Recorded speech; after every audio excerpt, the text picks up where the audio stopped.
My name's Dante Chinney.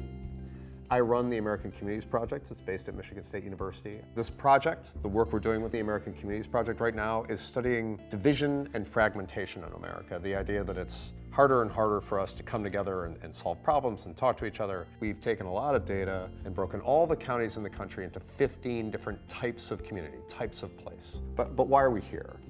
We're here because Ocala is in Marion County, and Marion County, in the work that we do in the American Communities Project, falls into this type that we call a graying America. That's one of the distinguishing characteristics of this community. It is a larger 55 plus population, 65 plus population, and that's why we're here. The work we do is based around the idea that you're more than just that person. You're a person that lives in a place, and that place affects the way you see the world. And we want to talk about what we saw in this poll and what the answers we got in this poll, what you think about the answers we got in the poll, whether they comport to what you think, and more importantly, the thing you can't ask in a poll, which is why.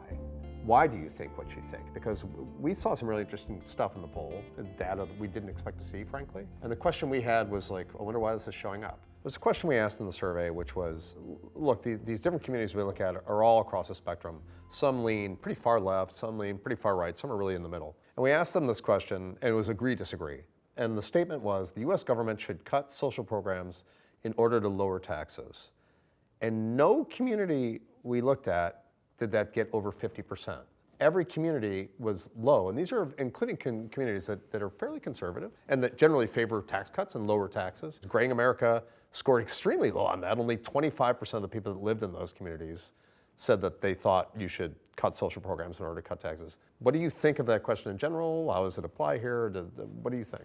I don't think we should cut social programs. I think we should hold the government accountable to be responsible, and we need to revamp a lot of them because a lot of those programs are designed to create entitlement versus empowerment. You know, I see a lot of young women that won't start even climbing a ladder for a job because if I get this job, then I'm not going to get paid enough to pay for my rent, and I'm going to lose my rent subsidy. But yet, if they don't start working, they're stuck. Trapped. And Yeah.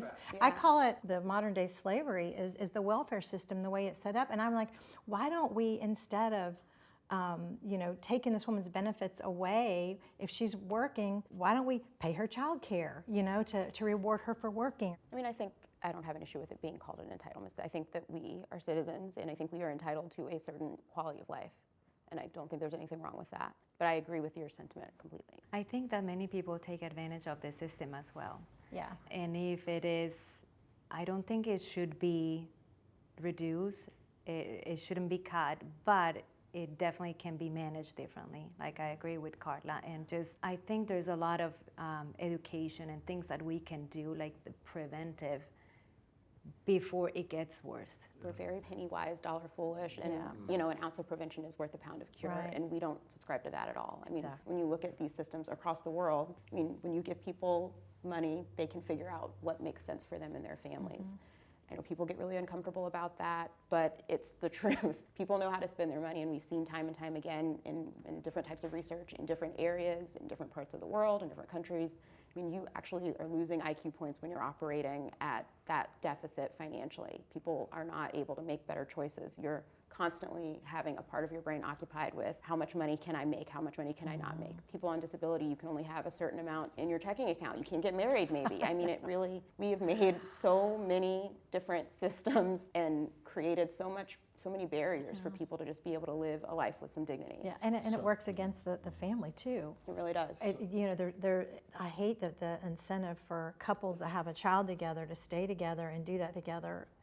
Our welfare system works against that. I like to think of myself as a compassionate conservative. Yeah. And if you look at the federal deficit, we are kicking the can down the road to future generations. And I think we're all concerned about what that looks like, maybe from different perspectives. But at some point, that debt is going to be a bill somebody's got to pay. How do we make the painful necessities of choice? We can't do everything within those means. And in our own lives, we have to do that. All you have to do today is look and listen on television or on the radio and hear, we need a balanced budget. We need a balanced budget. What are they talking about? We're going to balance it in 10 years. And when you sit back today and you look at the billions of dollars that are going out, and I don't care where it's going, whether it's a foreign country or anything else like that, it's like make-believe money. It's like monopoly money. I mean, it is make-believe money. It All is. money is Right, make-believe. exactly. That's Yeah. my thing, so I'm Right. kind of not that pressed about the deficit, to be honest, Yeah, but because it's I think make-believe the money. concern, Well- though, And people are foreign real. adversaries are buying our debt. Yeah, And- I was just going to say and- that. And yeah. the concern of that, from an economic system, the more that we're in debt to foreign adversaries, the more control they're going to have of our lives and our well-being. And we've got to take control of that. If you look at what it costs, I think, I don't know the numbers, but let's just assume our national debt is more than we spend in education or more than we spend in housing. At some point, that's just not a sustainable society. It's interesting because you're talking, first of all, the systems need to be revamped, but it's not about saving money in the end. In fact, you're like, it could cost more money, right, to do Yeah, it properly, yeah, to do I the think things you want to do so. properly. So that comes to this entire question about like the debt, the national debt, the deficit is high. And again, I know there are different political points of view at this table, but just tax cuts in general. Are we at the point where tax cuts should basically go on the back burner for a while until we get the house in order, or like, because no politician ever loses by talking about I've tax never cuts. been. Well, I can tell you Yeah. right now, all you have to hear is if you travel anywhere in this country and you start saying, cut Social Security, whoa, that is a stopper, I'm sorry, for everybody. Nobody wants to see that happen. Now, the question is, how long can you continue to fund it at the going rate? And what do we hear, 10 years it's supposed to go belly up? 9 years, something like that? There's efficiencies that can be developed that both can improve the service as well as maybe at a lower cost. And I'll use an example. I was part of a project a number of years ago where access to health care for families was a real challenge. So this predates the healthcare systems we have now. So one of the questions was, we asked physicians why they wouldn't take Medicaid. It was the reimbursement rate was too low. Why else won't you take it? Our families or patients are no-shows. Then I've lost revenue because that hour of service, half hour of service, now that's lost time for me in my practice. So I'm going to make the decision not to take Medicaid. What we did, we worked on that where the community reimbursed higher than Medicaid. We then called families and make sure that they were making their appointments.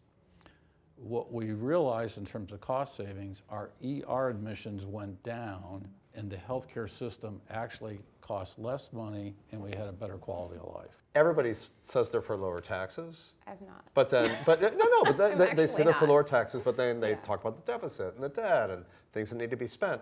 And so I'm just wondering, like, is it time that politics shifted away from the idea of tax cuts and focused more on, like you say, making the programs work properly? It may mean that, or finding efficiencies or things like that. Yes. Because I guarantee you that the Yes. next Yes we're going to is be the having answer. a conversation. And I'm not an economist, but looking at economic theory, if you years ago Ireland was struggling as a country. They lowered the corporate tax rate. Global money went to Ireland. So money. They also have free health care. I don't think that things were so great previously, but how things were so much better before. And when we look at what the tax rate was 50 years ago, 70 years ago, 80, it's different. And we can't, it's not an apples to apples. I'm not an economist either, but I consume a lot of economic information just because I think it's really interesting. I mean, Ireland for so many reasons is so different than us, and the people there have a different and a broader social safety system. So it's just, not compared. And America's already has so much international investment. We're not going to lose in droves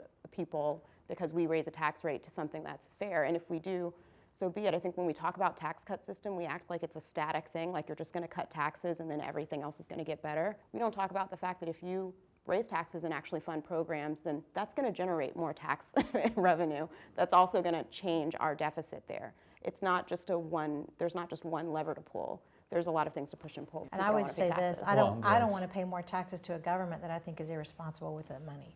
Yeah. If I could trust my government to be responsible with the money that I work hard for, I'd probably be okay with that.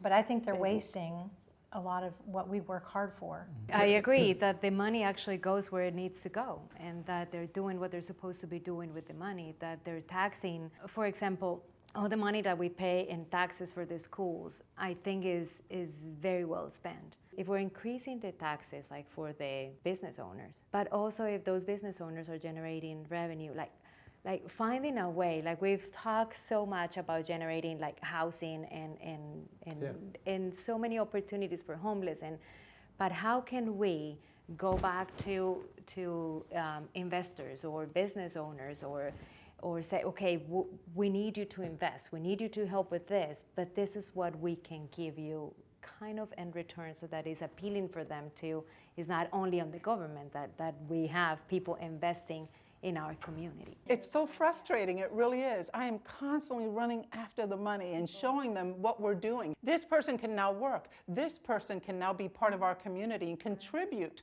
to the success of our community. So why not invest in that? So when I see things like, let's put $1 trillion towards a war that's going to kill people, for me, I'm like, seriously?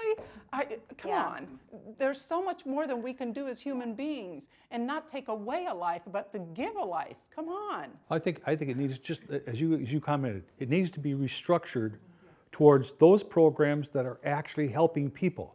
And contributing to the community. Exactly. And then they're going to become viable members in the community Yes. and become self-sustaining. I think Yes. that's more than And just, you know, even beyond that though, because some of the ones I probably deal with the mentally ill that are a step down from, like I deal with the ones that are schizophrenic that aren't even in our reality. And for them to work, it's just not, I mean, they're just, you know. They have a ways to go. But here's the thing, they waste a lot of our resources through the law enforcement and through the medical. And it's like, if we would just create a safe place for them to live and be off the streets, we would save money on the other end. Right. You know, I don't want to see the social welfare money keep people stuck where they are. You know, whether they can improve or not, I think their situation should improve. And a lot of them can improve, you know. But the idea of restructuring these things and making them work better, this is not a cost-saving measure. I think it actually is. I mean, in the I long just- term. yeah. In the In the long long run, term. it If is. you're talking about a nation, it has to be in the long term. We can't, Yes. like you said, 10 years.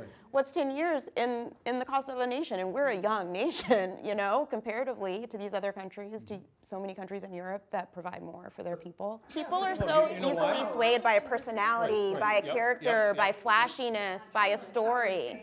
People aren't really taught media literacy. How to look at, it's one thing to hear someone's story and pull at a heartstring, and that's all well and good, but show me some numbers, show me some facts. Like, what are your sources even here? I think we've lost so much of that idea of, don't just take what someone has sold you and say, okay, I guess he said that the immigration's like this, so I guess that's what it means. What do you think? What are your values? What drives you? Do you think it's more important to bomb people, or do you think it's more important to feed your neighbor, to house your neighbor? What do you value?